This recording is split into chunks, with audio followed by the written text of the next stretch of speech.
Buen día, ¿me escuchan?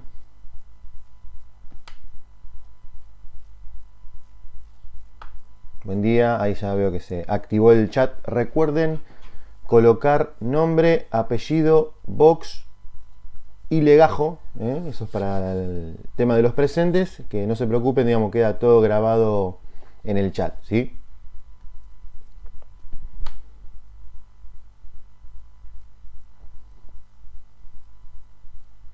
Muy bien. Bueno, el tema de hoy va a ser un poco conciso porque, bueno, no es, digamos, un tema a desarrollar mucho. Ustedes ya lo habrán visto más que nada en semiología mamaria, pero sí lo que me interesaría, digamos, ahondar más que nada en esta UP es cómo proceder o aprender a cómo proceder en la búsqueda, digamos, de un paciente que pueda llegar a tener no solamente cáncer de mama, sino también cualquier otro tipo de cáncer. Está basado en una bibliografía donde no muchos médicos, no muchos libros de medicina ahondan principalmente en cómo abordar este tipo de pacientes, entonces como para tener, digamos, un enfoque clínico general. Vamos a basarnos principalmente entonces en la UP7. Si se escucha mal o hay alguna alteración en la conexión, me avisan. Y tomamos como ejemplo entonces a Norma, de 68 años de edad, un paciente de edad avanzada, que no refiere antecedentes personales de jerarquía, lo cual es bastante raro. La felicito a Norma, digamos, pero que llegue a 68 años sin antecedentes es algo extraño. En mi experiencia personal, generalmente ese paciente no consultó muy frecuentemente al médico y cuando no consultan al médico, uno, digamos, tiene diferentes enfermedades, pero generalmente al no consultar no son descubiertas, y esa es la cuestión. Pero bueno, vamos a tratar de tomar, digamos, de que no tiene antecedentes personales de jerarquía. Concurre a la consulta médica para su control anual. Aparentemente esto podemos deducir de que es una paciente, digamos, que se hace controlar, pero digamos, en la parte que viene ahora nos genera la pauta de que probablemente no sea una paciente conocida por nosotros. ¿Por qué? Porque surge de la anamnesis que vive cerca de un parque industrial y que su madre falleció de cáncer. Si esta fuera una consulta, digamos, recurrente, que nosotros la vamos manejando habitualmente, probablemente estos antecedentes ya los sabríamos, o sea que es algo, digamos, un poco raro. Pero bueno, entonces acá estamos deduciendo de que es una paciente que tiene un foco, digamos, donde podría contraer alguna enfermedad de tipo cancerígeno, de tipo neoplásico, por el hecho de que el parque industrial tiene diferentes desechos tóxicos que podrían actuar como factores cancerígenos, ¿sí? Y sumado a otros factores, que su madre ha fallecido de cáncer de mama. Cuando nosotros nos encontramos, digamos, con un paciente que podemos sospechar una neoplasia, tenemos que tener en cuenta si ese paciente tiene algún síntoma acompañante como para poder sugerirlo. Habitualmente, el síntoma o el síndrome que se presenta más que nada en este tipo de pacientes es lo que se conoce como el síndrome constitucional, donde el paciente presenta anorexia, astenia y pérdida de peso, que son tres elementos muy característicos que podemos encontrar en los pacientes que tengan, digamos, una presentación o una posibilidad de tener una enfermedad oncológica.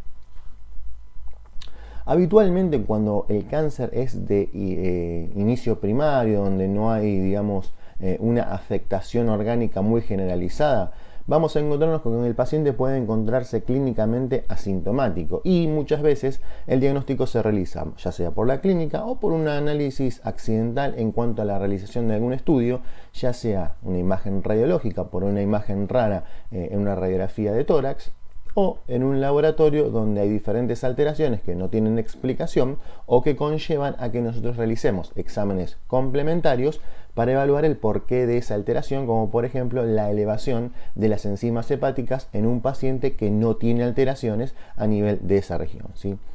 Pero como método de screening, habitualmente los clínicos utilizamos diferentes elementos para poder ir a la pesquisa o a la búsqueda de diferentes patologías, ¿sí?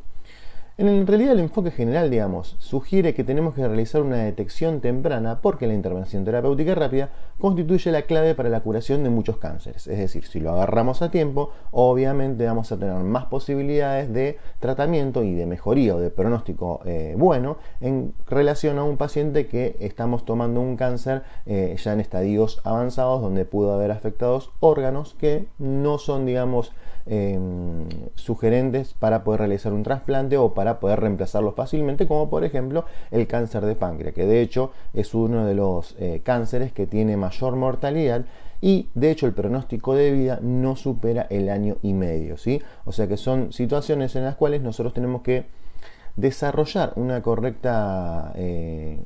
correcto enfoque clínico a la hora de ir a la pesquisa de estas diferentes neoplasias para poder, digamos, salvarle la vida al paciente. Tenemos diferentes elementos con los cuales nosotros contamos para estudiar un paciente que, sospechemos o no, puede tener una neoplasia. Fíjense que hay diferentes estudios muy utilizados, más que nada en el ámbito clínico, como por ejemplo la radiografía de tórax, pero llamativamente, según los criterios o las recomendaciones de la Sociedad Americana de Cáncer, no se recomienda hacer una utilización como método de screening de la radiografía de tórax.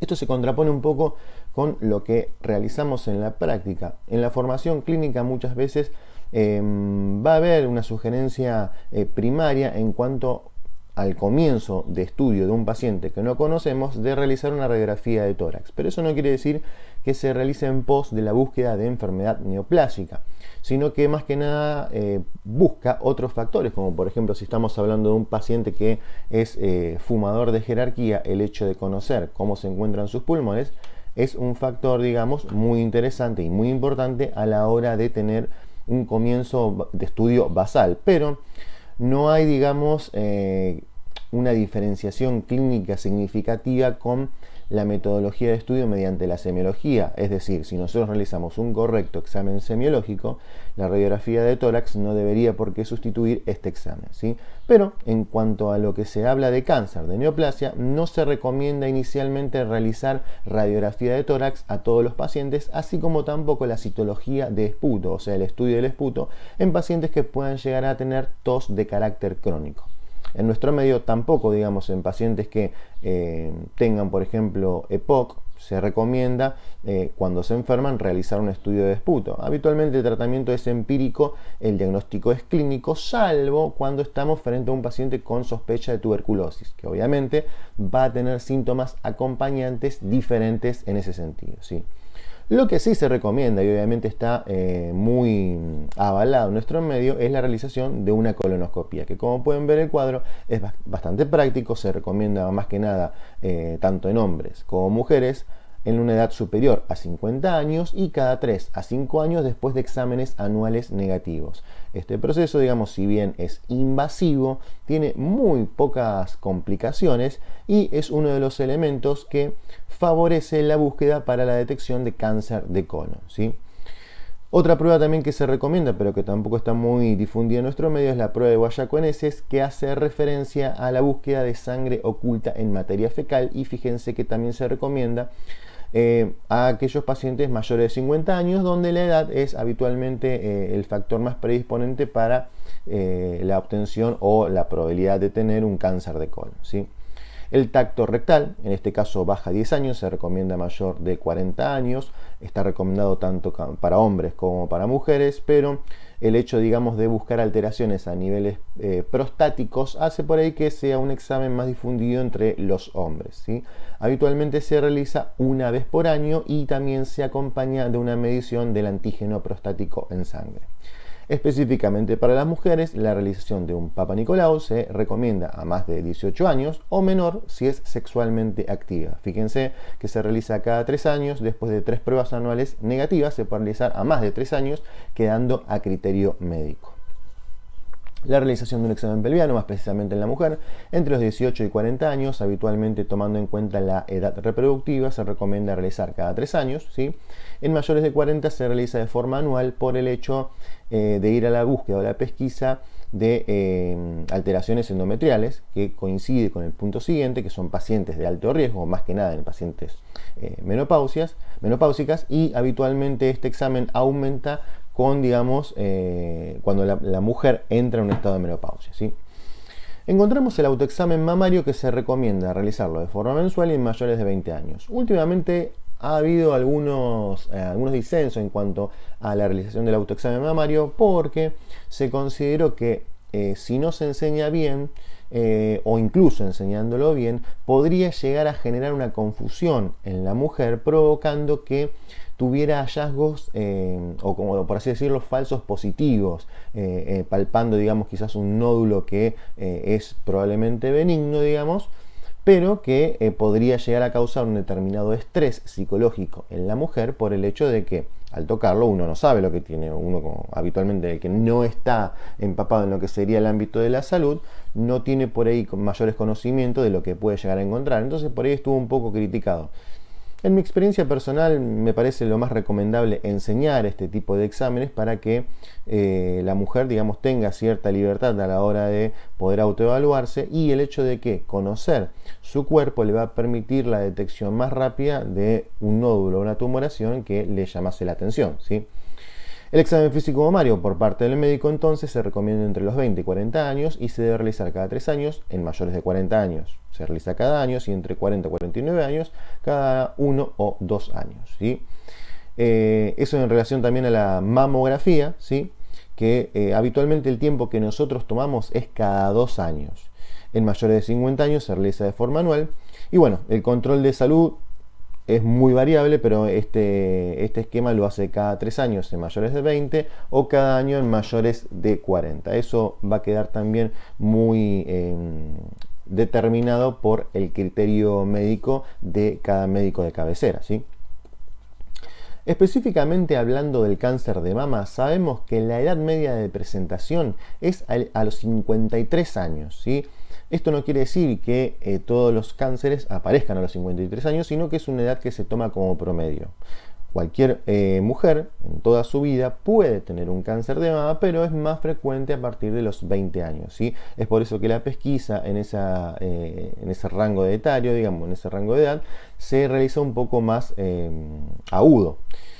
Tiene una incidencia en cuanto a la aparición de un 31% de todos los tumores. De hecho, es el segundo tumor a nivel mundial que puede, digamos, tiene una frecuencia de aparición. El primero es el cáncer de pulmón, ¿sí? Y la mortalidad representa un 21%. Fíjense que a pesar de instaurar diferentes tratamientos, la mortalidad permanece elevada, y esto se debe principalmente a fallos por ahí en la detección clínica, por ahí la ignorancia del paciente, de no estar embebido en el tema y no consultar a tiempo. En fin, digamos, un conjunto de cosas que puede producir un retraso en el diagnóstico, lo cual puede determinar que el paciente muera, ¿sí? Por eso es muy importante tener conocimiento de este tipo de patologías. ¿Cuáles son los factores de riesgo para tener cáncer de mama? Y esto también son elementos que vamos a combinar con la UP a la hora de responder la pregunta de qué cosas tendríamos que preguntarle a Norma que podrían estar influyendo o ser un factor de riesgo para que tuviera un cáncer de mama. Principalmente es la historia familiar, ¿sí? O sea, en este caso, en esta UP, tenemos, digamos, el antecedente familiar de que la madre de Norma ha tenido un cáncer de mama, ¿sí? Pero también tendríamos que preguntar cuándo tuvo la menopausia Norma. ¿Por qué? Porque el hecho de tener una menopausia tardía funciona como un factor de riesgo para tener cáncer de mama. Entonces, es una de las preguntas que tenemos que poner sobre la mesa, ya sea en la vida real o en un examen, digamos, son elementos que nosotros tenemos que utilizar para investigar si hay otros factores de riesgo asociados. Si ha tenido hijos, ¿sí? La nuliparidad también es un factor de riesgo para tener cáncer de mama. Si, digamos, ¿cuándo fue el primer embarazo? Si tiene hijos, ¿cuándo fue ese primer embarazo? Habitualmente es un factor de riesgo tener un embarazo mayor a los 30 años. Más allá, digamos, de que pueda haber algún otro tipo de complicación a la hora de quedar embarazada de una edad avanzada, pero, digamos, funciona como un factor de riesgo en este punto, ¿sí? La menarca precoz es mientras más temprano haya tenido la aparición de su primera menstruación, también es un factor de riesgo para la aparición de un cáncer de mama. Hay muchas pacientes que tienen su primera menarca a la edad temprana de 8 o 9 años, y es por eso que en este punto, cuando nosotros realizamos la historia clínica, es de vital importancia, y más que nada en esta UP, detallar estos puntos, ¿sí? Si hay, digamos, tuvo ausencia de lactancia, o sea, si no tuvo hijos, probablemente no ha tenido, no ha dado, digamos, de lactar, pero también puede suceder de que haya tenido un hijo y popularmente, como se conoce, no haya tenido leche para darle a su hijo, ¿sí? O sea, esas alteraciones de carácter hormonal pueden conllevar también un factor de riesgo para la aparición de un cáncer de mama. Entre otros puntos, si la paciente por X motivo ha realizado una terapia hormonal de reemplazo. Por ahí se utiliza más que nada en aquellas pacientes que tienen una osteoporosis precoz o que tienen alguna alteración en cuanto a la fisiología de la secreción de estrógeno, o en aquellas pacientes por ahí que no pueden quedar embarazadas, entonces se hace, digamos, un tratamiento hormonal. Esto genera un factor de riesgo, pero repito, digamos, estos son factores de riesgo que no indican sí o sí que la paciente pueda llegar a tener cáncer de mama, sino que hay que tener en cuenta a la hora de interrogar a la paciente. La obesidad también, digamos, es otro factor de riesgo, no por el hecho solamente de los problemas que trae la obesidad, sino que el tejido adiposo funciona como un elemento que favorece la creación de diferentes niveles hormonales, las adiponectinas que generan, digamos, alteraciones en la insulina, pero así también la presencia de colesterol aumentado y la presencia de mayor cantidad de tejido graso favorece que haya mayor cantidad de estrógeno, y eso, digamos, produce también un factor de riesgo para la aparición de un cáncer, ¿sí? Y obviamente el antecedente personal de cáncer de mama, es decir, esta paciente ha tenido un cáncer de mama.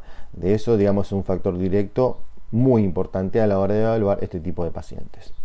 También, y no menos importante, es el antecedente de haber tenido, ya sea personal o familiar, un cáncer de endometrio. Y digamos, habitualmente todos los cánceres que están en relación con lo que sería el aparato pélvico en la mujer son factores de riesgo, ¿sí? Pero puntualmente el cáncer de mama y el cáncer de endometrio son elementos, digamos, que hay que tener en cuenta a la hora de evaluar a estos pacientes. ¿Cómo hacemos la pesquisa y el diagnóstico precoz? Bueno, la Sociedad Americana de Cáncer recomienda que la pesquisa, en el caso, digamos, del cáncer de mama, debe comenzar a los 40 años.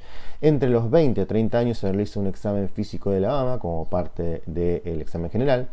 Explicar los beneficios y limitaciones del autoexamen mamario a partir de los 20 años y aceptar que la mujer elija no realizarlo. Claro, digamos, ella está en libertad de elegir lo que puede hacer con su cuerpo, es decir, que hay que darle las herramientas a la mujer para que pueda optar si quiere o no realizarse el autoexamen mamario. ¿Por qué? Porque tenemos que tener en cuenta que podemos tener diferentes tipos de personalidades y que tratar de inculcarle a la mujer un examen en el cual puede llegar a encontrar alguna alteración puede generar un daño a nivel psicológico. Entonces tenemos que tener en cuenta a la hora de explicar los beneficios, las limitaciones y las posibles consecuencias que puede causar el hecho de encontrar una alteración de estas características. Y si la mujer no lo quiere hacer, tampoco, digamos, es algo grave, sino que lo que tendríamos que realizar más que nada es hacer ese examen mamario por parte del médico cada vez que la paciente venga a controlarse, ¿sí? Todo, digamos, en lo que sería la relación médico-paciente pasa por una negociación y todo es en pos de la calidad de vida del paciente, o sea que no hay que tomarlo digamos, como algo malo, hay que tomarlo a pecho, hay que sentirse ofendido. Obviamente son situaciones que aparecen porque somos seres humanos. Muchas veces tenemos, digamos, en lo que sería la transferencia y la contratransferencia, situaciones en las cuales nos ponen en una situación incómoda. Pero bueno, la idea también es tratar de aprender a manejar ese tipo de situaciones, ¿no? En la mujer anciana la decisión debe ser individualizada, valorar riesgos y beneficios en relación a la salud, expectativa de vida, ya que si la mujer es sana y candidata a tratamiento, el screening puede continuar. Este punto, digamos, hace referencia a si es realmente necesario someter a una paciente anciana de edad avanzada en la búsqueda de un screening que, así como una mujer joven, le puede, digamos, generar un trastorno estresante. Y digamos, si encontramos algún tipo de alteración, más allá de lo que pueda ser a nivel mamario, si la paciente sufre de múltiples comorbilidades, sumarle una problemática puede ser, digamos, algo contraproducente. Entonces tenemos que tener en cuenta ese tipo de situaciones, más que nada los antecedentes personales y la situación actual de la paciente. Por suerte Norma aparentemente no tendría ningún antecedente, no tendría ninguna enfermedad, así que tenemos que tener, digamos, menos problemas a la hora de tratar a esta paciente, ¿no? La mujer de riesgo aumentado puede beneficiarse de una iniciación de la pesquisa más temprana, claramente, a intervalos más cortos con estrategias adicionales, ultrasonografía, resonancia magnética, aunque en estas últimas no hay evidencias concluyentes. O sea, a más temprano arranquemos, vamos a tener más posibilidades de detectar tempranamente la posibilidad de que una paciente pueda sufrir de cáncer de mama. Y hay una problemática en cuanto a la utilización de los exámenes complementarios. Está totalmente probado, digamos, de que la mamografía, como vamos a ver más adelante, es uno de los estudios más importantes. Pero por ahí hay otros estudios que están en auge, que están creciendo, que todavía no tienen una sensibilidad y una especificidad definida, y es por eso que la indicación muchas veces puede resultar controvertida. Entonces tenemos que ser cuidadosos a la hora de indicar determinados estudios que por ahí, si no valen la pena realizarlo, es algo que puede pasarse por alto, ¿sí? ¿Cuál es la presentación clínica, digamos, de una alteración a nivel mamaria? Bueno, esta sección la van a encontrar más específica en el video que está en el canal de semiología mamaria, pero habitualmente cuando nos encontramos con una alteración vamos a evidenciar un tumor palpable, acompañado de una retracción de la piel o el pezón, con secreción o no del pezón. Esto no es siempre, digamos, no es que aparece siempre, la presencia de edema, ¿sí? La afección ganglionar axilar, que esto sería un signo de mal pronóstico que vamos a encontrar que vamos a ver más adelante, y la presencia de signos inflamatorios, alteraciones locales como eritema, aumento de la temperatura, una edematización local. Es decir, ahí va a haber determinadas presentaciones las cuales van a ser muy obvias, como las que pueden ver en la foto, y va a haber presentaciones que van a ser muy sutiles. Este tipo de detecciones es muy fácil de evaluar. El problema es cuando encontramos una alteración mínima, la cual nos obliga a ir a la búsqueda de un diagnóstico por parte de la realización de un estudio complementario como una mamografía o por la realización de una biopsia. Eso siempre, digamos, va a quedar a criterio médico, porque las presentaciones son muy variadas. ¿Cuáles son los métodos complementarios que podemos utilizar a la hora de evaluar una paciente con este tipo de hallazgo? Bueno, la mamografía es el más difundido, ¿sí? ¿Pero por qué el más difundido? Porque es el método más eficaz, digamos, es el primero que se instauró, el que se utilizó, pero a su vez, en cuanto a su sensibilidad y especificidad, supera el 90%, o sea que es un estudio que es realmente útil a la hora del control y de la detección, ¿sí? Y como elemento preventivo es muy importante. Para que esté bien realizado, y esto es muy importante a la hora de hablar con los imagenólogos, es requerimiento que haya, digamos, dos proyecciones, una proyección oblicuo medio lateral y una proyección cráneo-caudal, ¿sí? Esto es muy importante porque de esta manera se toman todas las incidencias para detectar algunas alteraciones nodulares o calcificaciones de pequeño tamaño. Entonces, realizando estas dos proyecciones estaríamos cubriendo más que nada el área mamaria correspondiente, pero a su vez también, para tener una pauta que estamos haciendo bien nuestro trabajo, o que la mamografía está bien hecha, tiene que abarcar el plano posterior del músculo pectoral mayor. Es decir, que no podemos encontrar una mamografía con la mitad de la mama. Tenemos que tener un reparo anatómico, en este caso el músculo pectoral, para poder determinar que está correctamente realizada la mamografía. De esa manera no tenemos, digamos, la necesidad de repetirlas. Pero bueno, eso va a depender de los casos, ¿sí? Y es muy importante estadificar al paciente con la utilización de la mamografía. Esto es muy práctico, que es con la utilización del BIRATS, ¿sí? Y acá les dejo un cuadro que ustedes pueden evaluar. No tienen, digamos, que acordarse de esto a la hora del examen, sino, digamos, de lo más obvio. O sea, fíjense que hasta la categoría 3 se habla de una probable benignidad. De 0 a 1 es poco concluyente o negativo, pero de 2 y 3 probablemente sea benigno, aunque hay que, digamos, tener un control en la categoría 3 porque es un límite gris a la hora de establecer si la paciente está bien o no, ¿sí? En ese sentido tenemos que tener en cuenta ese tipo de situaciones. Ya en la categoría 4 podemos hablar de diferentes alteraciones, si es sospechoso o muy sospechoso en relación a la categoría 5, o una malignidad comprobada en la categoría 6, ¿sí? Estos son lo que básicamente tienen que conocer del BIRATS. Obviamente, si pueden acordarse de todo, mejor, pero son, digamos, las categorizaciones más utilizadas en la mamografía. Fíjense que si nosotros tenemos una imagen en la mamografía de carácter maligno, acá justamente hay dos alteraciones, Pero podemos ver que habitualmente las presentaciones o los indicadores de malignidad son imágenes de bordes irregulares, y esos bordes generalmente tienen alteraciones de tipo espiculado, ¿sí? Fíjense que son totalmente irregulares, con un aumento en lo que sería la radiopacidad central, y son muy irregulares con espículas, ¿sí? Vamos a encontrar otro caso que solamente sea irregular, pero que no tenga, digamos, la presentación espicular como vemos en la imagen del lado. Y fíjense que tampoco tenemos un aumento de la radiodensidad a nivel central.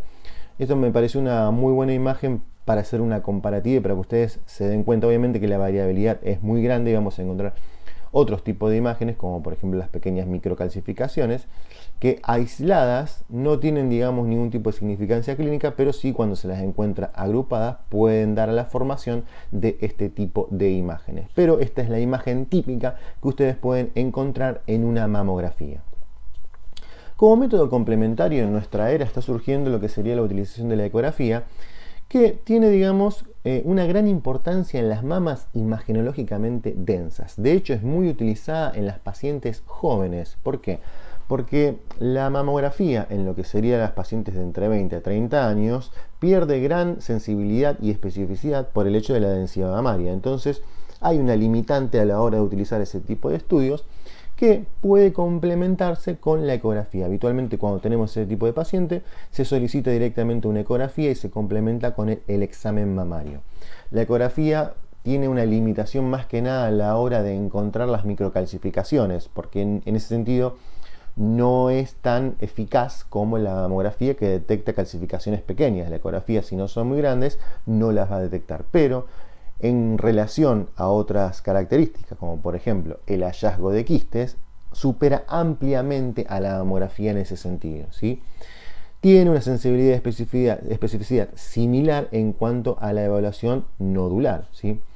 Cuando nosotros encontramos una alteración nodular, vamos a encontrar, fíjense que las características son relativamente similares a la radiografía, o sea, los bordes los podemos encontrar de forma irregular, habitualmente son hipoecogénicas o hipoecoicas, son de carácter sólido y se presentan con una sombra acústica posterior.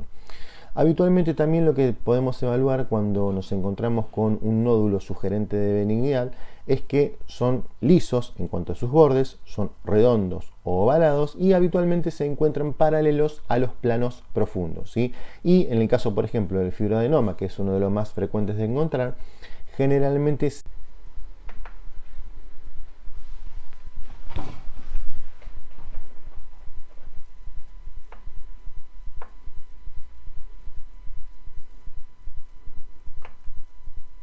¿Ahí me escuchan bien?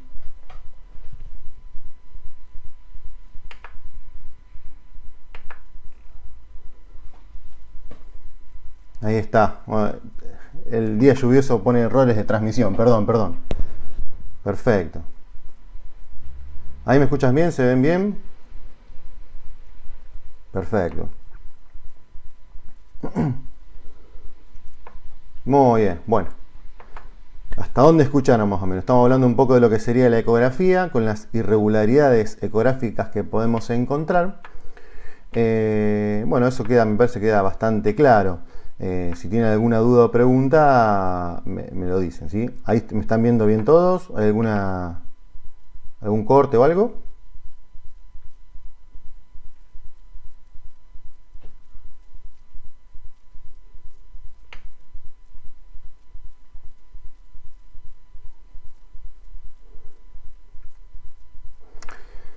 Ahí preguntan, una buena pregunta, digamos, si el fibroadenoma se puede tornar maligno. Habitualmente es una tumoración benigna, digamos. Es una tumoración que hay muy pocas probabilidades de que pueda tornarse maligno. ¿Que puede volverse maligno? Sí, digamos, puede volverse. Pero es muy poco probable. Habitualmente el 98% de los fibroadenomas son benignos y no evolucionan a la malignidad. Eso no quiere decir, digamos, que no tengamos que controlarlo, ¿sí? O sea, como todo, digamos, es un tumor, por así decirlo, que si bien no evoluciona a la formación de un cáncer, puede sí evolucionar como una masa, es decir, si tiene un crecimiento más allá, digamos, de que conserve sus características de benignidad, si tiene un crecimiento muy importante, eso puede provocar, digamos, que produzca un efecto de masa, que produzca una deformación estética de la mama y que pueda, digamos, ser una alteración más que nada al momento de dar de lactar o, digamos, por cuestiones estéticas, que no es menos importante tampoco, ¿sí?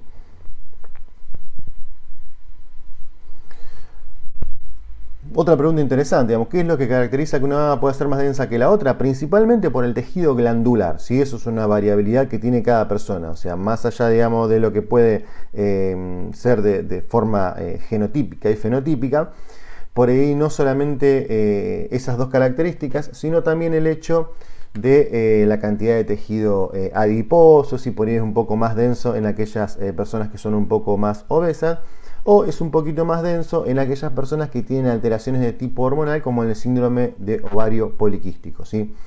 Si puede ser un factor de desarrollo de algo patológico, sí y no. ¿Por qué? Porque habitualmente las pacientes que tienen más densidad mamaria no implica que vayan a tener mayores complicaciones, salvo, digamos, que esté determinado por la alteración de un factor predisponente a que tenga esa densidad, como los que te mencioné, la obesidad. Fíjate que la obesidad funciona como un factor de riesgo para el cáncer de mama, y si tiene algún trastorno en lo que sería la parte hormonal, también, digamos, funcionaría como un factor para el desarrollo de un cáncer de mama, ¿sí? Espero que ahí se esté viendo bien y no haya ningún otro corte. Cualquier pregunta que ustedes tengan, háganla, pero bueno, básicamente esas son las alteraciones que podemos encontrar, y si hay o no algún factor, no es, digamos, un factor determinante, pero hay que estudiar, digamos, la circunstancia, el contexto. Obviamente, cuando nosotros hablamos de realizar un diagnóstico per se, no va a haber otra, digamos, otro mejor examen complementario que la realización de una biopsia, que como pueden ver ustedes, es un gol estándar para el diagnóstico. Habitualmente, cuando nosotros encontramos una tumoración, si vemos que tiene características patológicas y que es sugerente de malignidad, es inevitable realizar una punción para realizar un estudio citológico, para ver de qué se trata esta masa desde un punto de vista anatomopatológico. Es fácil y económico de realizar, y esto es muy real, digamos, porque realmente uno puede realizar incluso en un consultorio la toma de una muestra de la biopsia. Yo he hecho biopsias mamarias, la verdad que es un procedimiento muy sencillo, puede generar, digamos, un trastorno doloroso para la paciente, sí es cierto, pero habitualmente obviamente se utiliza anestesia. Muy pocas las posibilidades de realizar una complicación en relación a infecciones o trastornos en relación a lo que sería esparcimiento del cáncer o algún otro tipo de alteraciones, ¿sí? Esto es muy importante porque uno habla de biopsia y hasta puede generar incluso miedo. Entonces, en ese sentido, tenemos que ser muy claros a la hora de explicar lo que le puede estar pasando a la paciente por su cabeza, obviamente, desde un punto de vista psicológico, tranquilizarle y explicarle que realmente es un procedimiento no cruento, no, digamos, si bien es invasivo, pero no es tan complicado, muy pocas complicaciones a la hora de hablar de este tipo de trastornos, pero lo más importante es que eleva la sensibilidad y especificidad a más aún del 95%. Fíjense que como bono estándar, digamos, es algo que no puede faltar. ¿Por qué, digamos, no tiene una sensibilidad y especificidad del 100%? Porque juega el factor humano, es decir, a la hora de realizar la biopsia tenemos que tener, digamos, una certeza o una técnica para extraer la cantidad celular de un determinado tumor, pero así también, digamos, puede haber otro factor humano en relación al análisis de lo que sería la anatomía patológica. En ese sentido, tenemos que tener en cuenta que puede fallar la visión del anatomopatólogo o obviamente puede cometer algún error, el error humano siempre está. Entonces, en ese sentido, tenemos que tener en cuenta el 5% que puede fallar en cuanto a la sensibilidad y especificidad. Fíjense que tenemos, en cuanto a lo que sería la punción, podemos realizarlo con aguja fina, que es un procedimiento muy sencillo de hacer, digamos, manualmente, incluso puede hasta no requerir el complemento con otra metodología de imagen, como por ejemplo la ecografía. Se puede realizar con una jeringa y se extrae la muestra celular, Pero cuando tenemos un nódulo, esto habitualmente se realiza en nódulos superficiales. Cuando nosotros tenemos un nódulo más profundo, tenemos que tener otro tipo de visión. Entonces lo que realizamos es una punción con una aguja un poco gruesa. Fíjense que en este caso el calibre ha cambiado de la aguja. Esta es lo que se llama una aguja gruesa. Es un aparato que funciona como una pistola que dispara, digamos, como un arpón para extraer la mayor cantidad de células posibles, pero fíjense que se encuentra complementado con la utilización de una ecografía, y acá es donde entra así la destreza más que nada del examinador, de quien realiza la punción, para poder, digamos, acertar en lo que sería la tumoración en sí, ¿sí? Es por eso que en este caso generalmente lo realizan los imagenólogos o ecografistas para poder tomar, digamos, la mejor muestra posible para ser analizada, ¿sí? Entonces los dos procedimientos que podemos utilizar a la hora de evaluar una mama en cuanto a la búsqueda de tumores son una punción de aguja fina en cuanto a la biopsia y una punción con aguja gruesa o trocar que, digamos, tiene mayor capacidad de extracción de diferentes células, ¿sí? Pero cualquiera de los dos, recuerden, tiene las mínimas complicaciones. Es algo, digamos, que obviamente hay que explicarle a la paciente cómo se realiza el procedimiento para que no tenga miedo.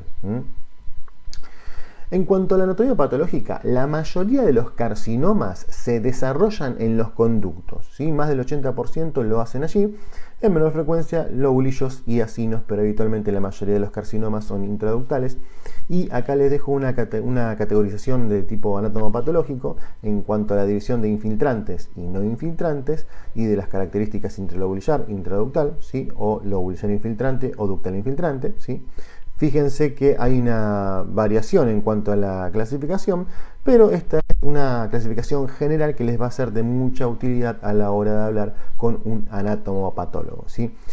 Básicamente esta es la división anatomopatológica más utilizada, ¿sí? ¿Cómo puede propagarse, digamos, lo que sería el cáncer de mama? Bueno, principalmente tenemos dos vías. La vía hemática, o sea, a través de la sangre, ¿sí? Que puede funcionar como un proceso de metástasis, pero así como esa misma metástasis puede hacerlo con vía linfática, a través de la vía linfática axilar, supraclavicular y la cadena mamaria interna. Y esto es muy importante porque a la hora de realizar un examen mamario no solo tenemos que tener en cuenta la realización o el examen físico a nivel de la mama, sino que tenemos que evaluar la región axilar, ¿sí? Y ir en la búsqueda, digamos, de otro tipo de alteraciones a niveles gangliares, como por ejemplo en la región cervical, en la región abdominal, y bueno, lo que sería la región retromamaria, ¿sí? En ese sentido tenemos que ser muy cuidadosos a la hora de realizar el examen físico porque puede no aparecer en exámenes como por ejemplo la mamografía y la ecografía, o digamos, podemos encontrar una paciente que consulta por otro motivo y a ese motivo, digamos, no está en relación o no está justo en el tiempo en el cual nosotros tenemos que realizar un examen mamario. Y el cáncer, digamos, o los trastornos tumorales no tienen un tiempo, no es que van a aparecer cuando uno quiera que aparezcan, sino que en ese sentido tenemos que, digamos, evaluarlo cada vez que venga la paciente a control, ¿sí? Tener cáncer, una pregunta que interesante, ¿tener cáncer de mama predispone a tener cáncer de útero o viceversa?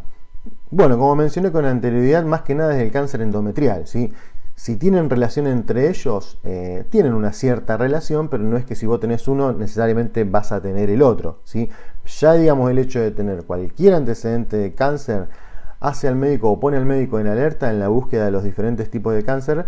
Más que nada, digamos, el cáncer de mama es más frecuente en la mujer, entonces en ese sentido, ya sea que si tenemos el antecedente de un cáncer de útero, de colon, endometrial, o digamos cualquier otro tipo de cáncer, tenemos que tener un cierto recaudo a la hora de evaluar a los pacientes, porque si bien no, digamos, no es una predisposición directa, no es que sí o sí va a tener el cáncer de mama, sí es un factor de riesgo, ¿sí? O sea que tenemos que estudiar a la paciente y prevenir que no tenga un cáncer de mama. ¿Cuáles son, digamos, los estudios complementarios que nosotros realizamos para una estadificación? Bueno, básicamente utilizamos los estudios de laboratorio, una radiografía de tórax, ¿sí? El centellograma, la ecografía hepática más que nada, ¿sí? Porque sí tiene mucha metastasización en lo que sería la región pulmonar, el cáncer de mama, y la región de huesos y de hígado, ¿sí? En ese sentido, nosotros cuando nos encontramos con una paciente que pudiera llegar a tener un cáncer de mama, son elementos que nosotros podemos utilizar para estadificar si el cáncer se encuentra localizado o se encuentra diseminado. Básicamente, este es un resumen de los estudios que podemos utilizar. Pero, ¿cómo, digamos, hablamos de lo que sería la estadificación? Bueno, cuando hablamos de la estadificación se utiliza más que nada lo que sería el sistema TNM, que habla de la T, hace referencia al tamaño del tumor primario, de la localización, qué tan grande es ese tumor. La N habla de la extensión ganglionar local de la enfermedad, ¿sí? Y la M habla de la presencia de metástasis o no, ¿sí? Es decir, que clasifica el tumor, clasifica la afección ganglionar en su periferia y clasifica la presencia de metástasis. En base, digamos, a esta estadificación nacen después diferentes mini clasificaciones que hacen referencia en lo que sería la localización, que puede ser digamos, milimétrica, en centímetros, de qué tan afectados están los órganos vecinos, ¿sí? En ese sentido, habla de que si está afectada una pared determinada del órgano, ¿sí? Si está afectada la región vascular, si está afectada la región linfática, si está afectada, digamos, un órgano a distancia. Pero básicamente, en cuanto a la estadificación, lo que ustedes tienen que saber sí o sí es que esta es la forma de clasificarlo de forma generalizada. Después van a tener diferentes clasificaciones que va a variar mucho en lo que serían los diferentes cánceres, ¿sí? Pero en lo que sería principalmente el cáncer de mama, más allá de la clasificación TNM, se puede clasificar en estadio 0, 1, 2, 3 y 4, ¿sí? Y acá les dejo un resumen de cómo ustedes pueden categorizar los diferentes hallazgos en cuanto a las tumoraciones. Y esto es muy importante porque cada una de estas estadificaciones y cada una de estas clasificaciones nos va a cambiar la conducta terapéutica. En base a esto nosotros vamos a tener una base en cuanto a decisiones a tomar en relación a la elección del tratamiento de este cáncer de mama, ¿sí? Entonces es muy importante establecer en qué tipo de estadio nos encontramos. ¿Cuáles son los factores pronósticos para hablar, digamos, de que a un paciente le puede ir bien o mal en cuanto a lo que sería el cáncer de mama? Bueno, principalmente el estado axilar, eso es muy importante. De hecho, es uno de los más importantes, porque no es lo mismo encontrar una tumoración en una mama que tenga afección ganglionar a una tumoración que no la tenga, ¿sí? Habitualmente, entre el 80 y 90% de los casos, el hallazgo de una alteración a nivel axilar estaría hablando de un factor que predispone a una metástasis. Entonces, esto es un factor pronóstico muy negativo y es uno de los primeros elementos que tenemos que tener en cuenta a la hora de evaluar este tipo de pacientes, ya sea en el examen físico mamario y en la realización de una ecografía. Generalmente, cuando nosotros encontramos una alteración ecográfica, la ausencia de una evaluación axilar es una ecografía mal hecha, ¿sí? La indicación es que cuando nosotros tenemos una alteración a nivel mamario, siempre tenemos que evaluar la porción axilar porque es un factor de pronóstico de vital importancia. Obviamente el tamaño tumoral, qué tan grande sea el tumor, es un elemento también que nos va a incidir a la hora de la toma de decisiones y a la hora del pronóstico. Los parámetros histológicos, obviamente el tipo de cáncer va a depender mucho en lo que sería la agresividad de cada uno de ellos, ¿sí? Si el cáncer o si la tumoración tiene o no receptores hormonales, porque esto va a estar hablando de la respuesta que pueda llegar a tener esa masa que nosotros encontremos si instauramos un tratamiento hormonal. Y los factores proliferativos en relación a qué tan rápido puede ir creciendo ese cáncer. Es decir, si tenemos una tumoración que en una paciente que vimos hace 6 meses y medía 2 centímetros, la volvemos a reevaluar y ahora mide 10 centímetros, probablemente estamos hablando de un tumor que tiene una agresividad bastante importante y que está creciendo de una manera muy aumentada, ¿sí? Entonces, en ese sentido, tenemos que tener muchos recaudos porque figura como un factor pronóstico negativo, ¿sí? ¿Cuáles son las opciones de tratamiento que tenemos? O sea, nos encontramos con un tumor en una mama y determinamos, digamos, que es de origen cancerígeno. ¿Qué podemos hacer? Bueno, básicamente tenemos 4 vías o 4 tratamientos disponibles. La radioterapia, o sea, la terapia con rayos, la quimioterapia, una ablación química, la utilización de una cirugía, una resección y obviamente el tratamiento hormonal que va a funcionar dependiendo de si ese tumor tiene receptores hormonales o no. No quiero ahondar mucho en esto porque lo van a ver más adelante, digamos, en el área que sería ginecología, pero obviamente cada uno de estos elementos tiene sus pros y tiene sus contras, ¿sí? Y tiene sus indicaciones, dependiendo mucho de lo que sería la estadificación del cáncer. Es por eso que a la hora de elegir, que incluso estos elementos se pueden combinar, son elementos, digamos, que van a depender mucho de las características clínicas del paciente, de su situación actual, pero a su vez también de la estadificación que tenga del cáncer, ¿no? Pero ¿qué preguntas tenemos que realizarlos? Bueno, para también, digamos, elegir este tipo de tratamiento tenemos que evaluar si el cáncer está limitado o diseminado. Es mucho más efectivo cuando el cáncer está limitado realizar un tratamiento quirúrgico con radioterapia, y si está diseminado la quimioterapia, la radioterapia y la cirugía, ¿sí? A su vez también podemos combinar los cuatro, también la utilización de factores hormonales.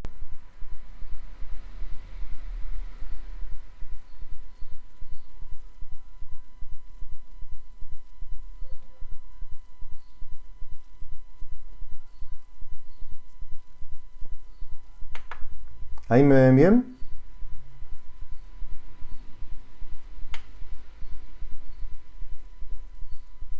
¿Ahí me están viendo bien? Eso, perfecto.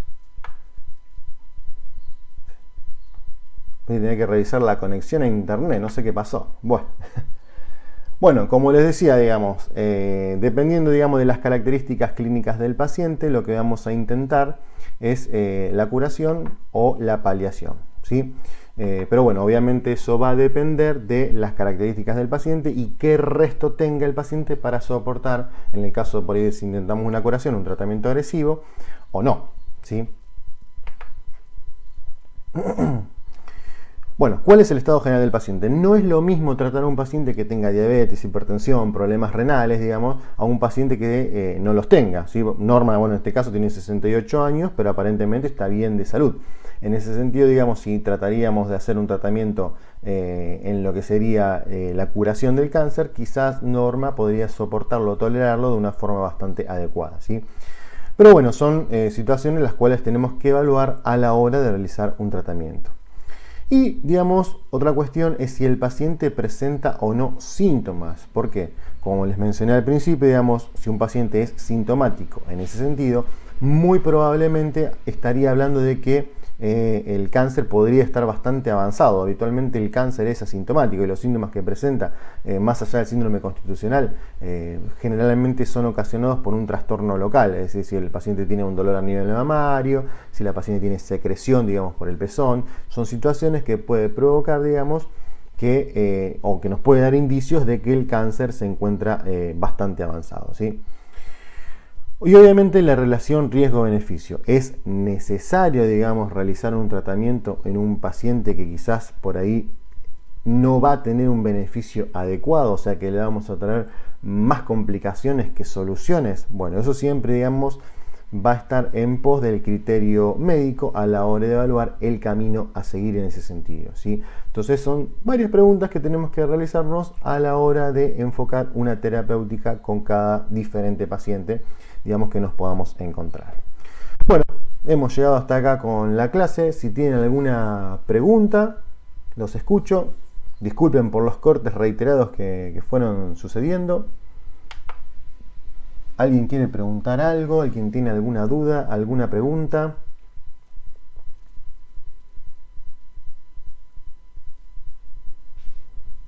¿Les quedó claro todo? ¿Se anotaron todos también? ¿Dejaron todos su nombre y apellido? Recuerden que esto más que nada estuvo orientado a lo que sería, bueno, la UP y el tema, digamos, de la UP, que es el cáncer de mama.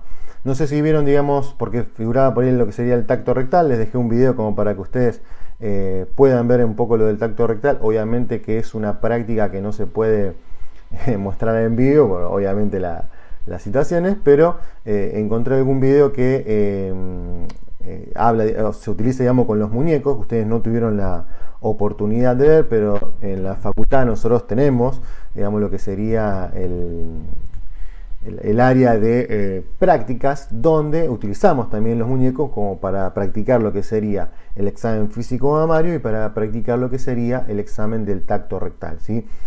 Con esos muñecos, bueno, es parte, digamos, de lo que le dejé en el video de tacto rectal, o sea, si le pueden pegar una mirada también estaría bueno. No es un tema que yo he escuchado que se tome tanto en lo que serían los exámenes, pero bueno, digamos, como para saberlo. Y lo que les quería decir es que, si bien, digamos, la idea era concentrar un poco en todo lo que podemos encontrar, o el enfoque, digamos, de un paciente con cáncer de forma generalizada, no dejen de ver el video de semiología mamaria, porque ahí, digamos, explico mucho más específicamente cómo hacer el examen físico. Van a tener, digamos, la posibilidad de ver también los estudios complementarios, un video, digamos, que está hecho de cómo se realiza el examen mamario habitualmente. Pero bueno, esas son cosas que yo he escuchado en el examen que entra, ¿sí?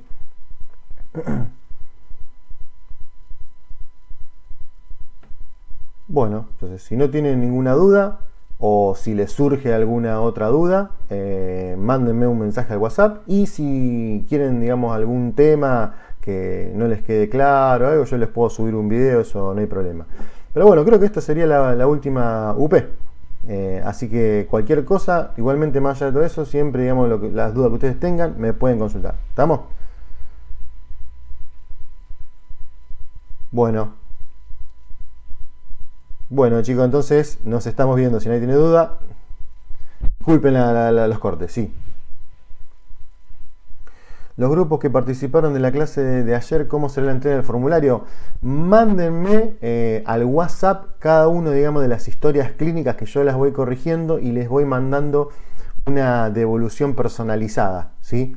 O sea, si yo las veo, digamos, cómo hicieron cada una, digamos, las historias clínicas, pueden hacerlo en un PDF, pueden guardarlo en un PDF o en un Word y me lo mandan, digamos, por WhatsApp. Yo así lo veo y les voy comentando a ver cómo están realizados. Algunos chicos ya me lo mandaron. Apenas pueda ya las corrijo y se los reenvío. Así que eso, mándenmelo directamente al WhatsApp, no hay inconveniente, ¿sí?